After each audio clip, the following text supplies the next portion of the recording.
Bonjour à toutes et à tous, j'espère que vous allez bien et aujourd'hui vidéo un petit peu plus fun que d'habitude. Enfin fun, je sais pas si c'est vraiment le bon mot, mais en tout cas c'est une vidéo un petit peu plus détendue que d'habitude. Il y a des grosses vidéos notamment Iceberg qui arrivent sur la chaîne, vous le savez, ça prend plus de temps à faire donc abonnez-vous pour ne pas les rater quand elles sortiront. Et d'ailleurs pour ceux qui ne sont pas encore au courant, oui la chaîne a changé de nom, ça ne change absolument rien, j'ai juste une nouvelle PP qui est absolument magnifique, c'est le Blazer 10 de Joshua Hickson et un nouveau nom, mais ça ne change absolument rien aux vidéos qui sortiront, le programme reste le même. Le but de la chaîne reste évidemment le même, comme d'habitude on va faire des vidéos un petit peu fun, un petit peu amusantes pour vous donner envie, pour vous donner la curiosité de vous intéresser vraiment au monde des comics, aux dessinateurs, aux auteurs et même à l'industrie du comics de manière générale. Et je trouve personnellement que cette vidéo s'inscrit plutôt bien dans cette lignée et qu'elle vous donnera envie de découvrir un maximum de comics. Et ceci étant dit, plongeons donc dès maintenant tous ensemble dans les recoins les plus sombres de l'univers Marvel pour découvrir quel méchant, quel vilain est le plus meurtrier de l'univers.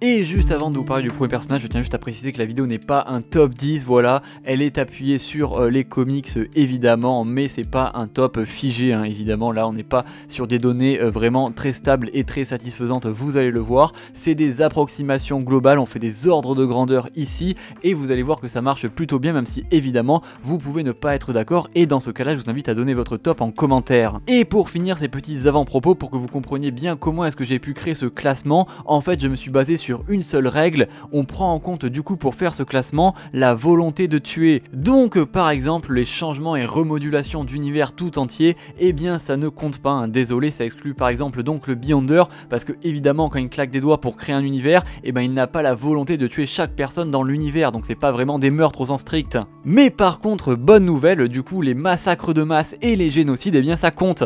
Est-ce que c'est pas une super nouvelle ça finalement? Parce que évidemment du coup dans un génocide ou dans un massacre de masse, il y a la volonté de tuer du coup les gens, c'est méchant mais au moins ça permet de faire une vidéo cohérente parce qu'évidemment on peut pas trop comparer des personnages concrets au Beyonder par exemple. Et justement en parlant de massacre de masse et de génocide, la vidéo commence super bien, j'adore, on va parler de notre premier personnage qui est évidemment Red Skull. De son vrai nom Johan Smith, mais bien plus souvent appelé Crâne Rouge en raison du fait qu'il ait un crâne rouge. Bravo, vous suivez la vidéo jusque là, c'est le premier de notre top avec une estimation de 11 millions de morts à son actif, c'est plutôt pas mal. Alors d'où vient ce nombre de 11 millions de kills me direz-vous? Eh bien c'est très simple, mais pendant la seconde guerre mondiale, Red Skull vous le savez, c'était le général d'un régime autoritaire allemand dont la simple évocation du nom peut nous faire ban une vidéo YouTube, donc je vais pas le dire, mais comme on dit simplement dans le milieu, c'était un gros naze. Et en tant que général des gros nazes, eh bien évidemment il a perpétré beaucoup de massacres et notamment un petit génocide évidemment, et on compte aujourd'hui parmi les alliés, donc parmi les forces alliées, un peu moins d'11 millions de morts. Et donc évidemment en tant que général des gros nazes, on peut lui imputer directement ses morts parce qu'effectivement c'est lui qui commandait les troupes armées, et d'ailleurs dans les comics c'est même le bras droit du chef des gros nazes, un célèbre moustachu dont pareil on ne peut pas évoquer le nom malheureusement. Et en plus d'avoir été un gros naze pendant toute la seconde guerre mondiale, et bien c'est encore un gros naze aujourd'hui parce qu'évidemment dans le présent des comics, et bien Crâne Rouge existe toujours et surtout il utilise le cube cosmique, un artefact extrêmement puissant qui d'ailleurs l'a rendu complètement moche, pour faire énormément de victimes, et c'est donc un personnage qui a énormément de meurtres à son actif. Mais pour les besoins de cohérence cette vidéo, on va s'arrêter à 11 millions de morts, c'est déjà pas mal, donc les 10 millions et quelques de la seconde guerre mondiale, plus un petit bonus de 500 000 pour tous les crimes qu'il a commis dans le présent, notamment dans les comics Secret Empire évidemment avec Hydra etc, vous connaissez la chanson, et je vous propose qu'on passe directement au personnage suivant. Et notre prochain personnage n'est autre que la plus grande psychopathe de l'univers Marvel, évidemment Cassandra Nova, un personnage qui est très peu connu, même si avec le film Deadpool 3 évidemment ça a beaucoup aidé à rendre populaire ce personnage, mais pour ceux qui ne la connaissent pas, c'est la sœur jumelle de Charles Xavier, sauf que c'est l'inverse absolu de Xavier, elle est purement maléfique et psychopathe. Et ça, Charles Xavier s'en rendra compte dès l'utérus, parce qu'évidemment, comme ils sont jumeaux, ils partagent le même utérus. Mais Charles Xavier, du coup, au moment où il va être dans l'utérus avec sa sœur, il va se rendre compte qu'elle est maléfique alors qu'ils sont encore que des fœtus. C'est très bizarre comme histoire, mais attendez, pitié, écoutez la fin. Et du coup, il va tuer Cassandra Nova avant qu'elle naisse, pareil, la phrase n'a pas beaucoup de sens, mais je vous en prie, accrochez-vous. Sauf que comme son frère, Cassandra Nova, c'est une mutante avec des pouvoirs de télépathie, mais aussi de télékinésie extrêmement puissants, et grâce à ses pouvoirs, elle va pouvoir conserver son esprit en dehors de son corps, afin de prendre le contrôle d'un autre corps et donc de ne pas mourir à la naissance. Et évidemment, une fois qu'elle aura manipulé un nouveau corps, elle va revenir pour se venger de Charles Xavier, et sa vengeance la plus terrible se fera dans le comics, aujourd'hui tristement célèbre, New X-Men numéro 115, où Cassandra Nova va perpétrer un génocide, littéralement un massacre de masse, à l'encontre de la nation mutante de Genosha, qu'elle va littéralement réduire en cendres, tuant au passage 16 millions de mutants. Et pour ceux qui ne connaissent pas le pays de Genosha dans les comics Marvel, en gros c'est une nation qui accueille tous les mutants, c'est une nation fictive du coup d'Afrique du Sud, qui était en gros finalement une espèce d'allégorie de l'esclavage et de l'apartheid sud-africain, mais qui permet du coup aux mutants de vivre en paix dans un pays qui n'est qu'à eux, jusqu'au moment bien sûr où il sera complètement détruit par Cassandra Nova, faisant, je le répète encore une fois, 16 millions de morts, la plaçant donc au-dessus de Red Skull. Bon, j'avoue que 16 millions c'est déjà pas mal, mais passons à l'échelle supérieure, les milliards. Et pour commencer du coup cette échelle des milliards, je vous propose qu'on s'attarde ensemble sur le cas de Ultron. Bon, Ultron, vous le connaissez tous, hein, c'est la création ratée de Hank Pym, le premier Ant-Man, qui avait décidé de créer un robot pour évidemment sauver la planète. Sauf que évidemment le meilleur moyen de sauver la planète c'est de la débarrasser des humains, et donc Ultron n'a qu'un seul but, une seule obsession, tuer tous les humains. Bon, c'est aussi simple que ça, au moins lui il est clair sur ses bases, c'est directement le massacre de 100% de l'humanité, c'est son seul objectif. Et donc on pense évidemment directement à des comics comme Age of Ultron, qui est un événement où Ultron va donc propager son virus technologique sur toute la planète, causant évidemment des milliards de morts au passage. Et même s'il sera arrêté par les Avengers, qui arriveront d'ailleurs à annuler avec des voyages dans le temps certains des morts qui ont eu lieu pendant Age of Ultron, ça n'en reste pas moins un ennemi extrêmement dangereux qui a tué des milliards de personnes, au moins 1 ou 2 milliards, sauf qu'en réalité si on s'attarde sur les comics plus en détail, on s'aperçoit qu'il a en réalité tué beaucoup plus de monde. Parce que effectivement dans le comics Infinite Countdown Prime, Ultron va mettre la main sur la gemme de l'âme et va même fusionner avec cette dernière, et grâce à ses nouveaux pouvoirs complètement démesurés, il va se rendre sur une planète appelée Scythe et va littéralement tuer tous les habitants de la planète. Donc une planète à peu près comparable à la Terre, à peu près 7-8 milliards d'êtres humains, enfin du coup d'êtres non humains parce que c'est pas vraiment des humains, mais ça reste des entités vivantes à peu près comme des humains, et il en tue à peu près 8 milliards d'un coup sans aucun effort, et après il revient sur Terre, donc c'est très compliqué à gérer évidemment. Donc on va pas s'attarder trop longtemps sur Ultron parce qu'il y aurait tellement de choses à dire. Il y a aussi un événement où il a notamment corrompu des éternels, donc voilà, niveau puissance il était sacrément balèze aussi, mais on va faire une estimation entre la planète qui est détruite entièrement, les fois où il a rasé la planète à 10-20%, on va partir sur un 7-8 milliards de personnes tuées, ou en tout cas d'êtres vivants tués. C'est déjà pas mal, mais on peut faire mieux. Enfin, mieux, bon, voilà, vous avez compris. Parce que oui, perso j'en connais un qui a été dans les camps de concentration de Red Skull et qui a pas trop aimé son séjour, et ce méchant c'est évidemment Magneto, un rescapé du génocide juif de la Seconde Guerre mondiale, qui ensuite est devenu l'un des méchants les plus iconiques de Marvel. Et même si en réalité c'est pas vraiment un méchant mais plus un anti-héros, dans la saga House of M, lorsque Wanda Maximoff, la sorcière rouge et accessoirement sa propre fille, va créer une nouvelle réalité, et bien Magneto en deviendra le maître incontesté. Une nouvelle réalité où les mutants dominent la planète et les humains ne sont réduits qu'à une simple minorité opprimée. Et ce monde est donc dirigé d'une main de maître par Magneto, qui depuis sa capitale mutante Genosha, cherche et traque tous les derniers êtres humains encore en vie afin de les exterminer. Donc là on est facilement sur un kill count de au moins 8 milliards de personnes, puisque c'est le nombre d'humains sur Terre. Et là pour le coup c'est pas des extraterrestres qu'on connaît pas, c'est littéralement des humains normaux. Et même dans la réalité principale, Magneto a tué énormément de monde. Je pense notamment au crossover de 1993 Fatal Attraction, dans laquelle du coup Magneto va faire exploser une bombe à IEM, donc à impulsion électromagnétique, qui va donc détruire tous les appareils électroniques de la Terre en même temps. Donc imaginez un peu tous les hôpitaux privés d'électricité, tous les appareils de sauvetage HS, toutes les voitures immobilisées en plein vol, les avions, enfin un bordel évidemment pas possible.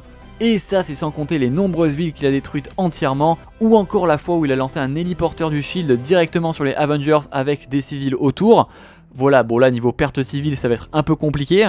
Donc voilà, Magneto, perso, je le mettrai au même niveau que Ultron, à peu près kiff parce que voilà, Magneto a tué des gens dans une réalité parallèle, Ultron a tué des extraterrestres, c'est à peu près kiff après en termes de kill directement dans la réalité principale, donc voilà, ça reste des méchants quand même bien solides. Mais évidemment, on peut encore faire mieux et pour ça, il faut qu'on rentre dans le top 5. Donc on a encore 2 ordres de grandeur à voir. Un ordre de grandeur qui se compte en centaines de milliards et un ordre de grandeur qui se compte en infini. Parce que oui, il y a différents infinis, vous allez voir, c'est absolument génial. Mais ne mettons pas la charrue avant les bœufs et concentrons-nous sur le 5e personnage du coup, le plus meurtrier de tout Marvel, qui est clairement pour moi Annihilus. Et peut-être que certains d'entre vous ne le connaissent pas, mais Annihilus c'est un personnage extrêmement puissant qui est l'antagoniste principal de l'événement qui a duré entre 2006 et 2007 chez Marvel, Annihilation. Ouais, ça porte plutôt bien son nom. Et pour faire très simple, Annihilus c'est un extraterrestre qui vient de la zone négative qui est en fait une dimension de poche à la Terre 616. C'est un tyran intergalactique qui rêve depuis des années de conquérir l'univers entier, sauf que évidemment il a pas trop les moyens pour, hein. Il essaie de conquérir la Terre mais ça marche pas, il essaie de conquérir la galaxie mais ça ne marche pas non plus, sauf que un jour... il va découvrir une énergie mystérieuse, une énergie nommée l'Opposing Force, une énergie qui vient donc de la zone négative, et grâce à ce pouvoir absolument incroyable, il va lancer la vague d'annihilation. Et cette vague d'annihilation va commencer avec la destruction de Xandar, la planète du Nova Corps, qui est un peu dans l'univers Marvel l'équivalent des Green Lantern, c'est un petit peu les policiers de la galaxie. Et comme c'est eux justement qui sont censés défendre la galaxie en cas d'attaque cosmique, eh bien Annihilus va les cibler en premier, laissant ainsi la galaxie complètement à poil. Parce que oui, en une seule attaque, Annihilus va réussir à détruire 99% de Xandar, ne laissant qu'un seul survivant, un certain Richard Rider, que l'on connaît comme le super-héros Nova. Bon, déjà rien qu'avec Xandar, ça le place ultra haut dans la liste parce que c'est une planète qui est extrêmement peuplée, même si elle fait à peu près la même taille que la Terre, elle est évidemment surpeuplée parce qu'elle est ultra futuriste, donc on est au moins sur un 10-15 milliards de vies en tout.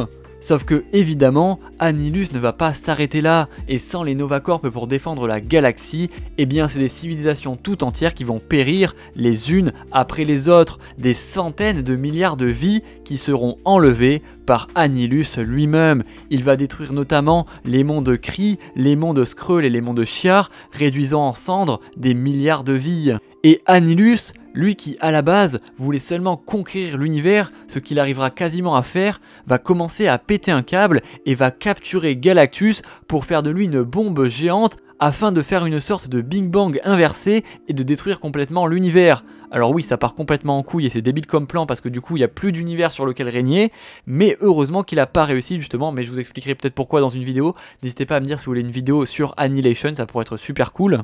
Mais en tout cas, ce qu'on peut retenir pour cette vidéo, c'est que Annihilus, en seulement très peu de temps, a réussi à détruire des centaines de milliards de vies, et ce, quasiment à lui tout seul.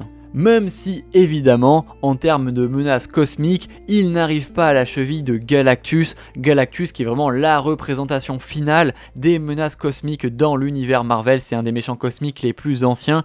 Et vous le savez, son but même, pour se nourrir, il a besoin de manger des planètes. C'est son but ultime. Il ne vit que pour détruire. Et effectivement, quand tu manges des planètes, et ben le nombre de gens que tu tues, il est juste absolument incalculable. Et honnêtement, avant de commencer à écrire la vidéo, je me suis dit mais il est forcément top 1, il a tué tellement de planètes, tellement de personnes en même temps que c'est incalculable. Alors oui, certes c'est incalculable, c'est des centaines de milliards de vies qu'il a prises, mais étonnamment, eh bien on peut faire plus que quelque chose d'incalculable, car la seule chose plus grande que l'incalculable, eh bien c'est l'infini, car effectivement, il y a quelques personnages dans l'univers de Marvel qui ont tué volontairement un nombre infini de personnes.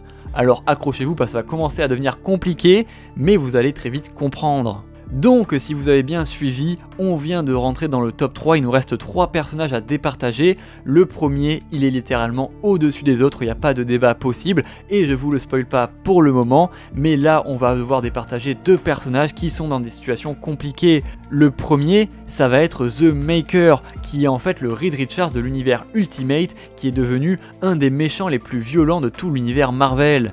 Et l'autre, vous l'aurez sûrement deviné, mais c'est Thanos, un être qui a fait disparaître la moitié de l'univers. Et là, on arrive à un problème. Dans le monde de Marvel, un univers, comme par exemple l'univers 616 qui abrite donc la Terre 616 et donc la Terre principale, semble être infini. Un peu à la manière de notre cosmos qui s'étend de manière infinie, et bien dans Marvel c'est pareil. Au sein du multivers, chaque univers à l'intérieur du multivers semble s'étendre de manière infinie. Et ainsi, en s'étendant de manière infinie, il abrite donc un nombre de vies infini aussi, puisqu'il s'étend de manière infinie.